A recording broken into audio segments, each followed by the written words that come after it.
కుటుంబ సపరివారంగా మనల్ని అందరినీ ఆశీర్వదించి అనుగ్రహాన్ని ప్రసాదించాలని కోరుకుంటూ శ్రావణ మాసం అప్పుడే వెళ్ళిపోతుందండి.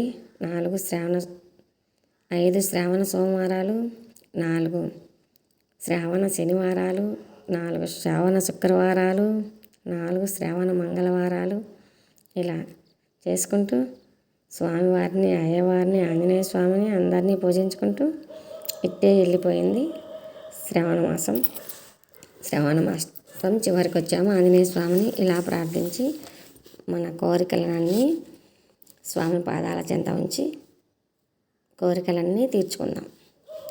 కవలీకృతమార్తాండం గోస్పదీకృత సాగరం తృణీకృత దశగ్రీవం ఆంజనేయం నమామ్యహం.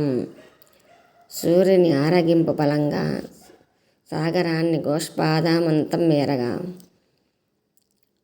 దశకంఠుని గడ్డిపోచగా చేసిన ఆంజనేయ స్వామికి నమస్సులు. తమస్మిన్ కార్యనిర్యోగే ప్రమాణం హరిసత్తమ హనుమాన్ యత్నమాస్తాయ దుఃఖక్షయకరో భవ. ఓ వానర శ్రేష్ఠ, ఈ కార్య సాధనకు నీవే తగిన వాడవు. ఓ హనుమాన్, నీవే ప్రయత్నించి దుఃఖనాశినిగా అనుగ్రహించు.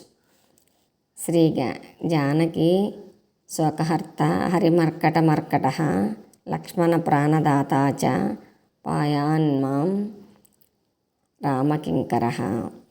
శ్రీ జానకీదేవి యొక్క శోకాన్ని పోగొట్టిన మహావానర శ్రేష్ఠుడు హనుమ, లక్ష్మణ ప్రాణదాత, రామకింకరుడు. ఆ స్వామి నన్ను కాపాడుగాక అని హనుమంతుని ప్రార్థించి హనుమాన్ మంత్రాలతో కూర్చున్న ఈ దివ్య స్తోత్రాలు నిత్యము పఠించుకుంటే హనుమంతుడు మనల్ని కాపాడతాడని పెద్దలు చెప్తారు. హనుమంతుని స్తోత్రాలు నిత్యం పఠించుకుందాం, హనుమత్ అనుగ్రహాన్ని పొందుదాం. ఓం నమః శివాయ. శివాయ గురువే నమః.